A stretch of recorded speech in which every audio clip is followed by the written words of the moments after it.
Si entramos en YouTube y nos ponemos a buscar cómo aprender desarrollo web en 2026, seguramente vamos a encontrar un montón de videos con roadmaps o, como se dice en español, rutas de aprendizaje que cuentan con una suerte de guía para introducirnos en este mundo de a poquito. ¿Cuál es el problema con esto? No hay ningún problema con ninguno de estos videos, de hecho la mayoría están muy bien. El problema está en el concepto que nosotros tenemos de ruta de aprendizaje. Lamentablemente, en el mundo IT no existe ninguna ruta de aprendizaje que sea estática, definitiva ni inmutable. ¿Por qué? Porque la tecnología avanza todo el tiempo. Hoy existen frameworks que hace 5 años no existían. Hace 20 años los frameworks no existían. Y todas las tecnologías se van actualizando todo el tiempo. HTML, CSS, JavaScript y todas las que se les ocurra. Y más aún ahora con el auge de la inteligencia artificial. Esas actualizaciones se van dando cada vez más seguido. Teniendo en cuenta esto, de que no existe ninguna ruta de aprendizaje definitiva, hoy les voy a presentar una que creé para ustedes que consta de 4 niveles. Vamos a ir viéndolo a poquito y les voy a ir explicando cómo seguirla sin que se agobien en el proceso. Bueno, ya estamos compartiendo pantalla, así que vamos a ir viendo a poquito esta ruta de aprendizaje teniendo en cuenta que no es definitiva y que puede ir mutando con el tiempo. Ahora, lo primero que vamos a ver es el nivel 1. Si no se los mencioné, va a tener 4 niveles. El nivel 1 son los fundamentos. Ninguno de los ítems que compone el nivel 1 son opcionales, son todos obligatorios. Y como corresponde lo vamos a hacer de manera ordenada. Lo primero que tenemos que aprender cuando empezamos en desarrollo web es HTML. HTML es lo que le da estructura a un sitio web. Todo lo que está en internet está construido con HTML. Ahora bien, HTML no es un lenguaje de programación, es un lenguaje enmarcado, así que mucha gente lo infravalora, sobre todo cuando recién empieza, por este tema de que no es un lenguaje de programación. Y es el peor error que podemos cometer. Porque como digo siempre, HTML no importa hasta que importa. Si la base de una casa no está bien construida, en algún momento se va a derrumbar. Con, con el desarrollo web ocurre lo mismo. Y si bien todo lo que está desmenuzado acá es importante, a lo que más caso le tenemos que hacer y más tiempo le tenemos que dedicar cuando hacemos proyectos reales es la semántica y la accesibilidad. Obviamente todo lo que está acá en el medio forma parte de eso. Una cosa que me olvidé de aclararles es que no vamos a ver ítem por ítem en este video porque se haría larguísimo. Pero igualmente vamos a ir reforzando el conocimiento de cada uno de estos ítems cuando vayamos metiéndole mano a código y haciendo proyectos. Lo siguiente que tenemos que aprender después de HTML es CSS. Bueno, después de HTML. Se puede aprender en paralelo también. Pero bueno, CSS tampoco es un lenguaje de programación, aunque se acerca un poquito más por ciertas características que tiene. Pero es un lenguaje de estilos. Es el lenguaje que utilizamos para que una página web se vea, para que un sitio web, mejor dicho, se vea de una manera mucho más atractiva de lo que podemos lograr con HTML puro. Acá también tenemos un montón de características a las que tenemos que hacerle caso y dedicarle tiempo para aprender. Algunas más importantes que otras, pero todas importantes. Por ejemplo, por dar un ejemplo de esto que acabo de decir, el modelo de caja es importantísimo entenderlo. Si entendemos el modelo de caja, entendemos un montón de lo que podemos llegar a hacer con CSS. Ahora, las variables CSS son importantes. Se puede trabajar sin variables CSS, se puede vivir sin variables CSS, pero la vida es mucho más linda con variables CSS. Pero bueno, si vamos a lo que es la esencia del lenguaje, no son tan importantes, pero sí es muy recomendable utilizarlas. Y bueno, por ejemplo, Flexbox, CSS Grid, todo es importantísimo. Así que vamos a ir viendo todo a medida que vayamos tocando el código. Algo que creo que no les mencioné hasta el momento es que si ustedes hacen clic en alguno de estos, van a encontrar artículos de referencia en documentación. Esto es importantísimo si ustedes quieren ir viendo, ir leyendo. Es fundamental también acostumbrarnos a aprender con documentación. Bueno, después de CSS viene JavaScript. JavaScript sí es un lenguaje de programación, es lo que le da interactividad al sitio.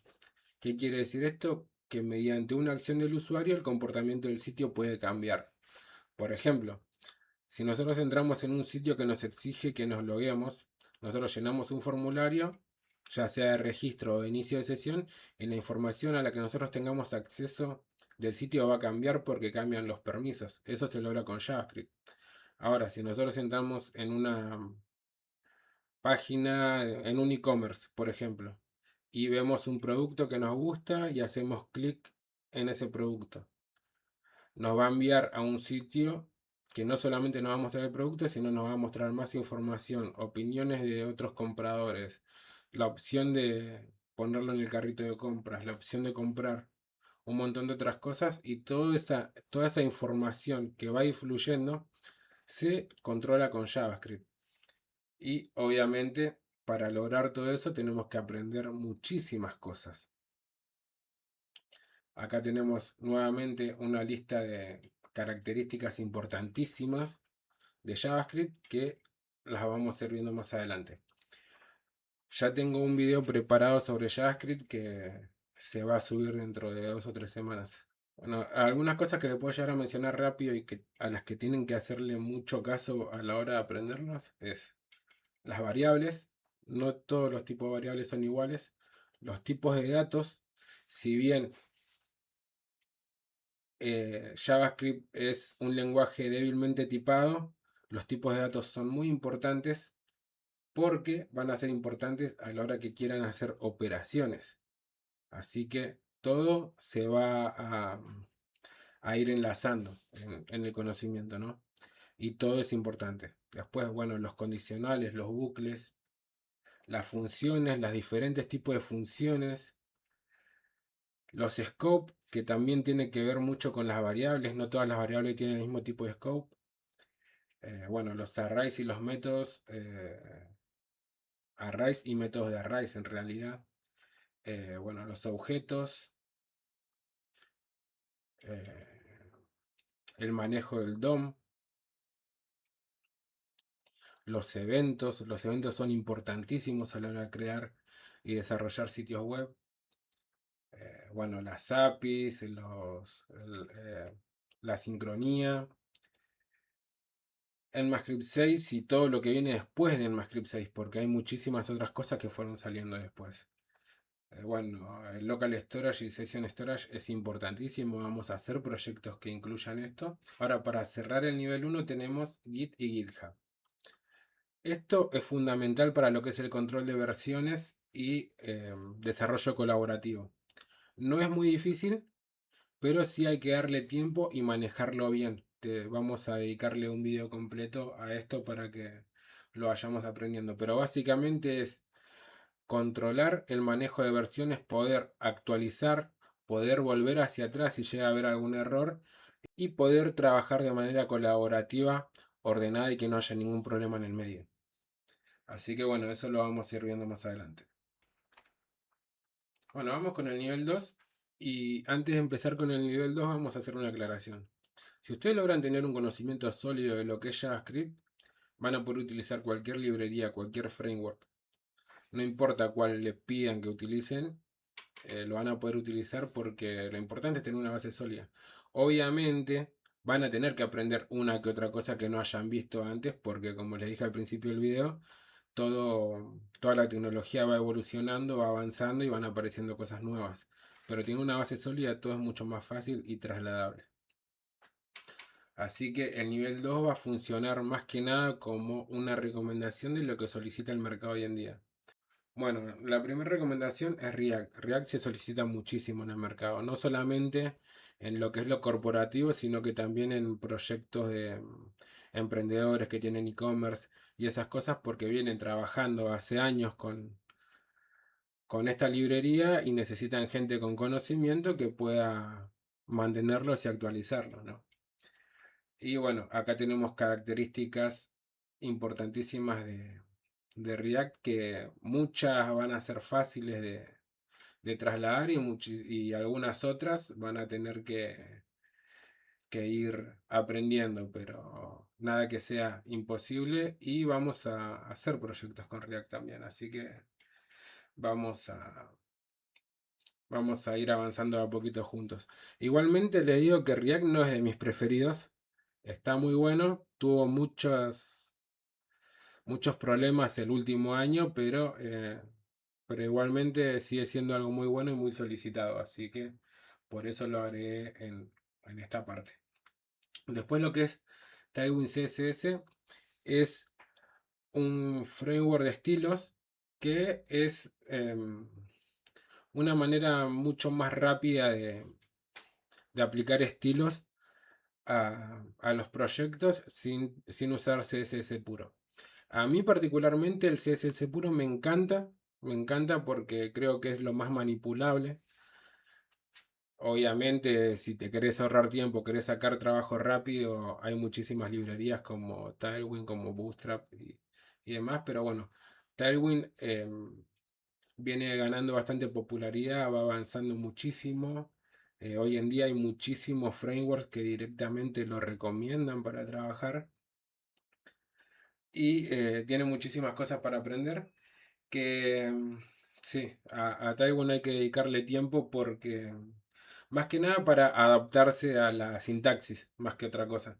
Porque si tienen una buena base de CSS, dentro de todo le van a agarrar la mano rápido, pero lo que tiene que ver con la sintaxis es algo a lo que le tienen que dedicar tiempo y lo que tiene que ver con las clases y demás. Pero bueno, a mí al principio Taiwan no me gustaba mucho, que digamos, después le fui agarrando amor de a poquito, pero a mí me gusta mucho el código limpio y al principio cuando empecé a utilizar las clases de Tailwind dentro de los componentes me molestaba mucho eso, que se colapse tanto de código, pero con el tiempo me fui acostumbrando y me fui dando cuenta el tiempo que me ahorra trabajar con Tailwind, así que la verdad que sí que lo banco bastante y por eso también lo recomiendo.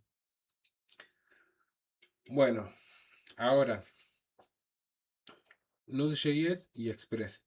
Si bien yo no soy backend, o sea, yo soy full stack, pero me dedico más a lo que tiene que ver con desarrollo frontend, tenemos que entender, aunque sea un mínimo de lo que tiene que ver con backend. Entonces, acá entra Node.js y Express. Y todo lo que tiene que ver con eso. Tenemos que saber lo que es una API REST, tenemos que saber cómo manipularla, tenemos que entender cuáles son las rutas y sus métodos, get, post, put, delete, patch, quiero decir. Eh, ¿Qué más?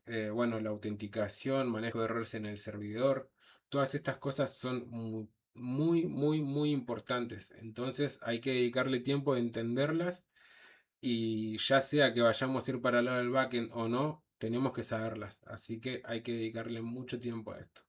Bueno, yo recién, hace un ratito les había dicho de que React no era de mis librerías favoritas. Tengo un, un framework que es mi favorito, que la verdad que me cambió la vida, me cambió la forma de trabajar, que es Astro. Y esto lo vamos a ver ahora. Astro es espectacular y es una forma de que si ustedes se van a dedicar a lo que es el frontend, es una forma muy linda de trabajar y que les va a quitar mucho dolor de cabeza a futuro. ¿Por qué? Una cosa que le critico mucho, que le criticamos en general los desarrolladores a React, Vue, Angular, es que cuando hacemos la instalación, cuando iniciamos el proyecto, se carga muchísimo JavaScript por defecto, que es innecesario porque no lo utilizamos. Astro elimina esto. La filosofía de Astro es cero JavaScript por defecto. Eso, aunque ustedes no lo crean, capaz que en proyectos chicos no se ve mucho. Pero cuando el proyecto va creciendo, el no tener JavaScript innecesario en el proyecto aumenta muchísimo el rendimiento. Para decirlo de una forma mejor, el tener JavaScript innecesario baja muchísimo el rendimiento de un proyecto. Así que esta es una de las cosas que está muy buena en Astro. Astro se utiliza mucho para, por decirlo de una manera más correcta, la parte frontend de un proyecto. No, o sea, si bien hay proyectos que son 100% frontend, eh, hay muchos otros que tienen ambas partes y Astro es muy, muy lindo para eso y además es agnóstico al framework. ¿Qué quiere decir esto? Que si bien Astro tiene cero JavaScript por defecto, se le puede aplicar con el framework que nosotros queramos en determinadas partes del proyecto. Esto es la isla de interactividad, que en realidad se llama arquitectura de islas. ¿Qué quiere decir esto? Que nosotros podemos instalar cualquier framework, por eso es agnóstico al framework, para darle interactividad a cierta parte del sitio. Por ejemplo, si yo tengo en una página de inicio, yo tengo todo el sitio con sus determinadas secciones y hay una sección en la que yo quiero hacer un formulario controlado con React, por ejemplo. Lo puedo hacer y no voy a cargar todo el proyecto con JavaScript, simplemente esa parte que es conocida como isla interactiva. Después, bueno, lo que se tiene que aprender es los componentes. Los componentes .astro son bastante similares a HTML, así que tampoco es muy difícil aprenderlo si tiene una sintaxis diferente a la hora de ejecutar JavaScript dentro de los componentes. Bueno, después lo que tiene que ver con rutas dinámicas. Bueno, la integración de componentes React, ya sea React, ya sea cualquiera, también. Y yo les había dicho anteriormente que a Tailwind CSS lo están recomendando mucho en muchos frameworks. Bueno, Astro es uno de estos frameworks. Tiene una integración muy fácil y está recomendado en su página oficial. ¿Qué más?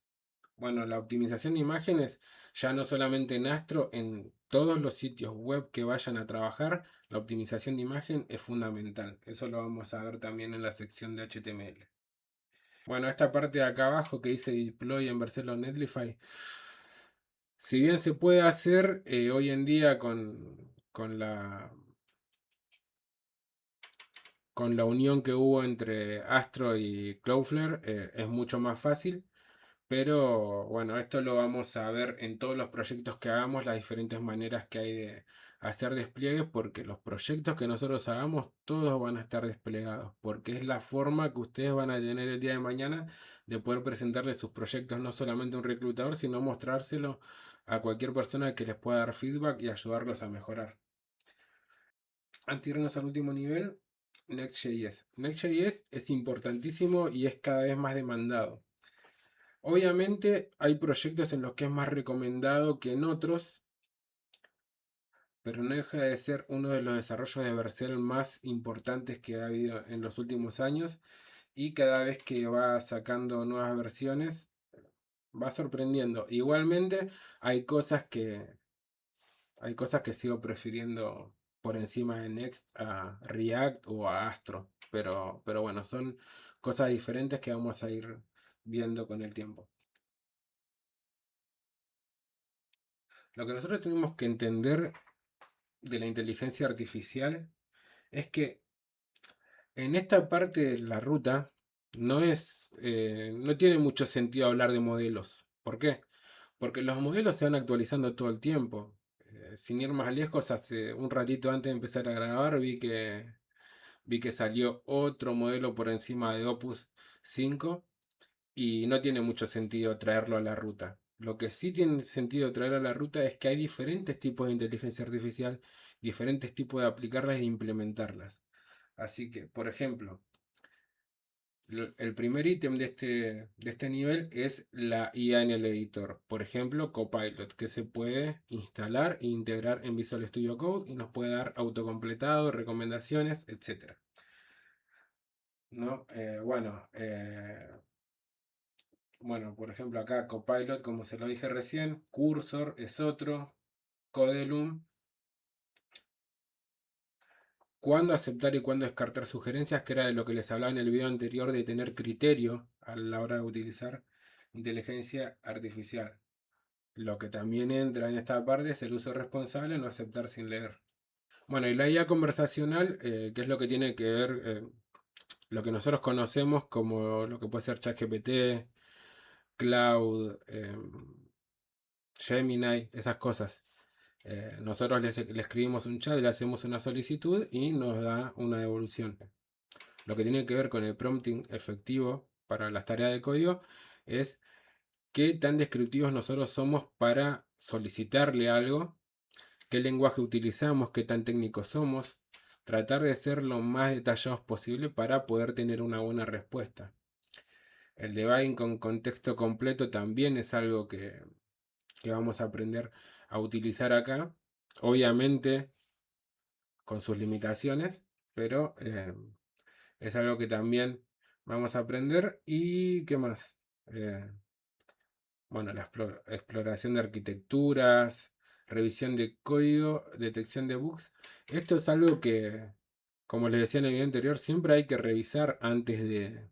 No es darle a aceptar y ya está. Siempre hay que revisar antes de implementar algo que me da la inteligencia artificial en nuestro proyecto. Bueno, para hacer documentación y readmes yo lo utilizo bastante, pero trato de también dejar mi firma ahí, porque la verdad es que si el proyecto es mío, también tengo que poner de mi parte. Bueno, ¿qué más? Ver programming conversacional. Saben que a mí me pasa mucho a veces de que estoy desarrollando un proyecto, hace poco me pasó en uno que después les voy a mostrar, que no encontraba el error y se lo pasaba y no lo encontraba y no lo encontraba. Y cuando agarro y me pongo, me calmo, empiezo a escribir porque hace esto, esto, esto, esto, esto, esto. Mientras estoy escribiendo me voy dando cuenta dónde está el error y, y la verdad que ni siquiera tengo que hacer la solicitud. Y eso es algo que yo practicaba mucho cuando empecé a estudiar, hacer pair programming, no con la inteligencia artificial, sino con otros compañeros con los que estábamos estudiando. O el famoso pato de Google, que es el que utilizan muchos programadores para explicar el código y encontrar los errores. Es una manera de debuguear muy, muy tradicional. ¿Y qué más? Alucinaciones y códigos actualizados. Límites de la inteligencia artificial. Las alucinaciones son algo que puede traer muchísimos problemas. Las alucinaciones, como para conversarlo muy por arriba, son respuestas que inventa la inteligencia artificial cuando no las tiene. Así que hay que, como dije recién, como creo que ya lo dije como 20 veces, revisar mucho antes de implementarlo en el proyecto. Y más cuando es un proyecto para un cliente o para un tercero que no depende 100% de nosotros. Y para cerrar, bueno, ya en el framework. Bueno, generación de componentes UI, scaffolding de proyectos completos, prototipo, rápido para clientes. Vercel B0 y Volt están muy buenas. Yo las probé a estas herramientas, están muy buenas. Después las vamos a revisar juntos. Bueno, la revisión obligatoria, cuándo usarlo y cuándo no. Bueno, pero básicamente es esto. En lo que tiene que ver con esta ruta de aprendizaje, no es tanto qué modelo utilizar, qué modelo no, qué modelo me da mejores respuestas, qué modelo me consume más tokens. Nada de eso. Es entender qué tipo de inteligencias artificiales existen, en qué momento implementarlas, en qué momento no, cuál es la mejor manera de sacarle jugo a eso y su uso responsable. Así que por el momento eso es todo. Espero que les haya gustado el video. En el próximo video vamos a empezar a meterle mano al código. Vamos a crear un portfolio para desarrolladores, pero utilizando una inteligencia artificial que nos va a hacer el trabajo inicial. Pero bueno, se lo dejo ahí para no spoilear nada. Si les está gustando lo que venimos haciendo, denle like, compartan, suscríbanse y comenten qué es lo que les gustaría ver en este canal. Nos vemos en la próxima.